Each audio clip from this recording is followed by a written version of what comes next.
News में आपका स्वागत है। नमस्कार, आपके साथ मैं हूं राजीव। बुलेटिन की शुरुआत आज की सबसे बड़ी खबर से। हरियाणा हाईजैक है तो दिल्ली प्यासी है। राजधानी दिल्ली में पानी खत्म हो गया है। पानी की वजह से दिल्ली में हाहाकार मचने वाला है। जल संकट की वजह से केजरीवाल सरकार ने कल स्कूल को बंद रखने के आदेश दिए हैं। वहीं प्रधानमंत्री, राष्ट्रपति, अस्पताल और रक्षा से जुड़े विभागों के अलावा सब जगह पानी की कटौती की जाएगी।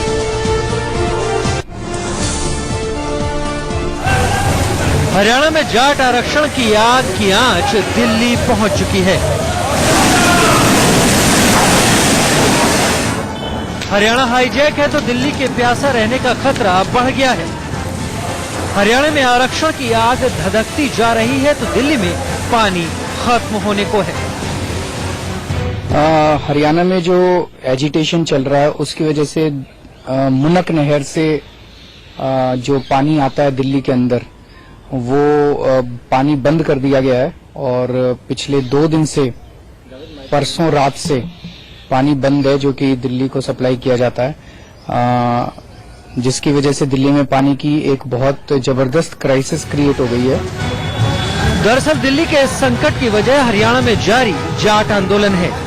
हरियाणा के करनाल जिले की मुनक नहर से दिल्ली को पानी की सप्लाई होती है। आंदोलनकारियों ने मुनक नहर से सप्लाई रोक दी है। दिल्ली में हर रोज 900 MGD पानी की खपत है, जिसमें से 60% पानी मुनक नहर से आता है। मुनक नहर से वाटर सप्लाई कम होने की वजह से 9 में से 7 वाटर ट्रीटमेंट प्लांट बंद हो गए हैं। यहां सिर्फ रविवार सुबह तक का स्टॉक बचा हुआ था, लिहाजा दिल्ली सरकार ने सुप्रीम कोर्ट से फौरन हस्तक्षेप की गुहार लगाई है, जिस पर आज सुनवाई हो सकती है। दिल्ली के सारे स्कूल, जिसमें दिल्ली सरकार के स्कूल, एनडीएमसी के, एमसीडी के सारे प्राइवेट स्कूल्स, उनको बंद करने के निर्देश दिए हैं।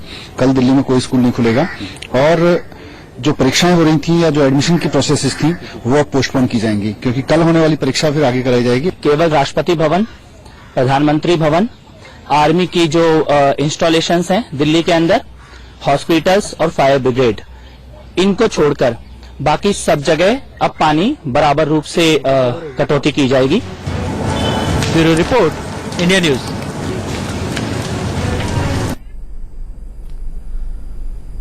और हरियाणा के आंदोलन के चलते किस तरह से बिन पानी दिल्ली में त्राहिमाम है, हम आपको बताए चलते हैं। दिल्ली में क्या हालत है, आखिर दिल्ली में पानी की कटौती किस तरह से हो रही, लोगों की क्या हालत। दिल्ली के 60% इलाकों में पानी की सप्लाई ठप, करीब 60% इलाकों में पानी नहीं है। जल संकट के चलते सरकार ने फैसला लिया है, सोमवार को दिल्ली के सभी स्कूल बंद रहेंगे। कुछ जगहों को छोड़कर दिल्ली में पानी की कटौती का फैसला लिया गया है। सिर्फ राष्ट्रपति भवन, प्रधानमंत्री आवास और आर्मी इंस्टॉलेशंस, डिफेंस के इंस्टॉलेशन में कटौती नहीं होगी। साथ ही अस्पताल और फायर ब्रिगेड को भी लगातार पानी मिलेगा।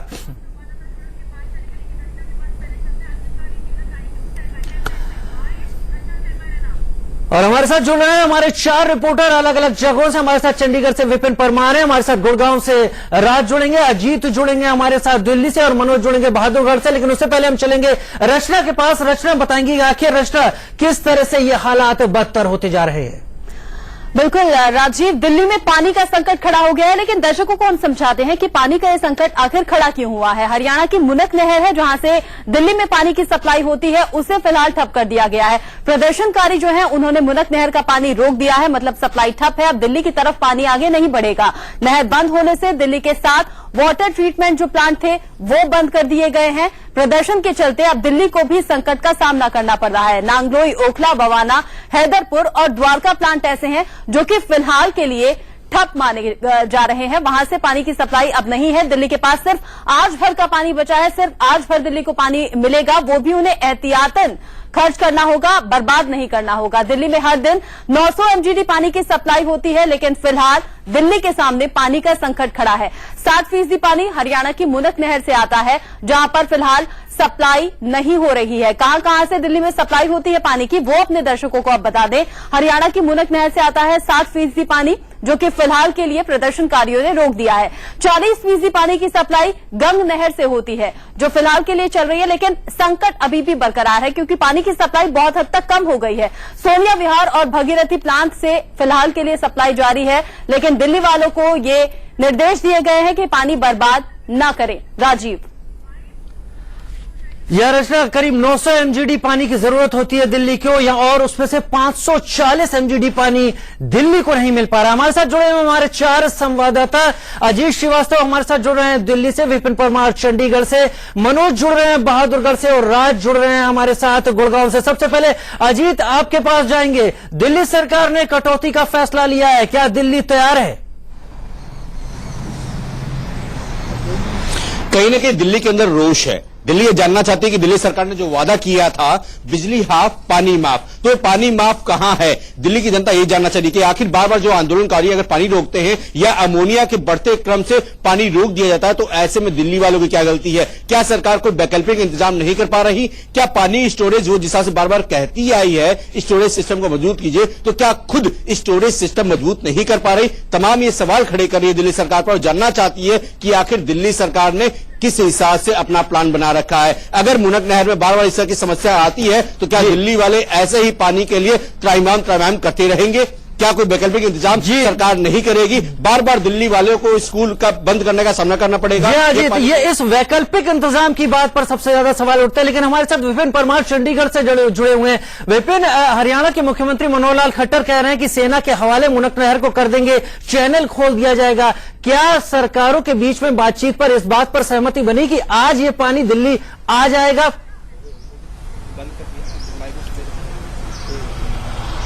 देखिए, अगर बात करें राजीव, इस समय हरियाणा के लिए सबसे बड़ी प्राथमिकता हरियाणा में बिगड़े हालातों पर काबू पाना है। दिल्ली पर जिस तरह से मुनक नहर को बंद किया गया है, एक प्रेशर पॉलिटिक्स का प्रयोग यहां पर आंदोलनकारियों के द्वारा किया गया है, क्योंकि पहले दिन 7वें दिन जब ये आंदोलन की शुरुआत हुई थी तो उनके द्वारा साफ कहा गया था कि दिल्ली में सप्लाई पूरी तरह से पानी की बंद कर दी जाएगी। और अब ये प्रेशर पॉलिटिक्स का प्रयोग कर दबाव बनाने का प्रयास केंद्र सरकार पर किया जा रहा है कि अगर इसी तरह से मांगे नहीं मानी जाती हैं तो पानी के साथ साथ बाकी चीजों की सप्लाई भी जो है पूरी तरह से ठप हो जाएगी। लेकिन फिलहाल की बात करें तो अरविंद केजरीवाल ने जिस दिन पानी बंद किया था उस दिन भी मुख्यमंत्री मनोहर लाल खट्टर से बात की थी और यह आश्वासन दिया गया था कि सेना के हवाले मुनक नहर कर दी जाएगी। लेकिन करीबन हजारों की संख्या में जो प्रदर्शनकारी हैं मुनक नहर पर बैठे हैं। अब देखना यह होगा कि कब तक मुनक नहर को खुलवाया जाता है और दिल्ली को कब पानी मिलता है। जी हां, प्रदर्शनकारी मुनक नहर पर बैठे हुए हैं। दिल्ली कब तक प्यासी रहेगी इसका पता लगना जरूर कुछ देर बाद ही पता चल पाएगा, जब सरकार स्थिति को साफ करेगी। हमारे साथ आप लोग बने रहे, बढ़ते हैं खबरों में आगे। हरियाणा के ज्यादातर हिस्से आरक्षण की आग में जल रहे हैं। राज्य के 9 शहरों में कर्फ्यू है और 9 जिलों में सेना तैनात है। इसके बावजूद राज्य में शांति बहाल नहीं हो पा रही। गोहाना, जींद, सफीदो, करनाल, जुलाना और कैथल सभी जगह पर प्रदर्शन हो रहे हैं। 6 तस्वीरें आपके टीवी स्क्रीन पर इस वक्त और 6 जगह हालात एक जैसे।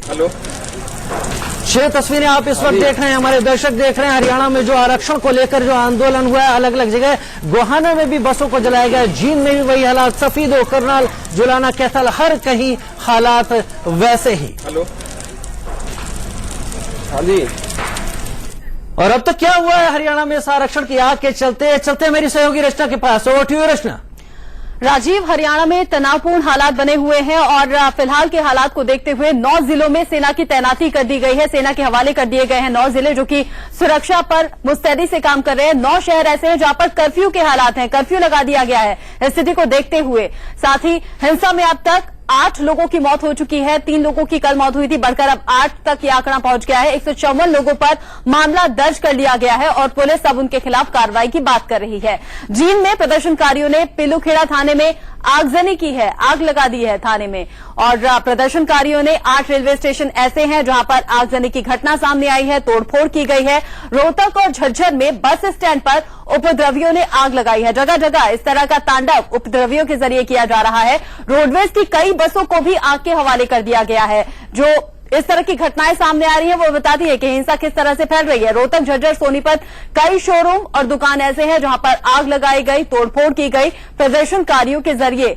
उत्तर भारत का एक समुदाय है, जाटों पर जानकारी अपने दर्शकों को दे। उत्तर भारत का ये एक समुदाय है, यूपी, हरियाणा समेत 6 राज्यों में जाटों की आबादी है जो कि लगातार आरक्षण की बात कर रहे हैं। हरियाणा में जाटों की संख्या 29% है, जो लगातार सेना, खेल और खेती में अहम योगदान कर रहे हैं और अब आरक्षण की मांग लगातार जोर पकड़ रही है। राजीव। जी हाँ रचना, और शायद इसी मांग के चलते इस वक्त हरियाणा के 9 जिलों में हालात बिगड़े हुए हैं और सेना को लगातार वहां पर शांति की स्थापना करने के काम में लगा दिया गया। चलते हैं अपने संवाददाताओं के पास, हमारे साथ जुड़े हुए हैं मनोज वर्मा हमारे साथ जुड़े हुए हैं। सीधे मनोज के पास सबसे पहले चलते हैं। मनोज, इस वक्त बहादुरगढ़ में मौजूद है, क्या हालात है बहादुरगढ़ में मनोज?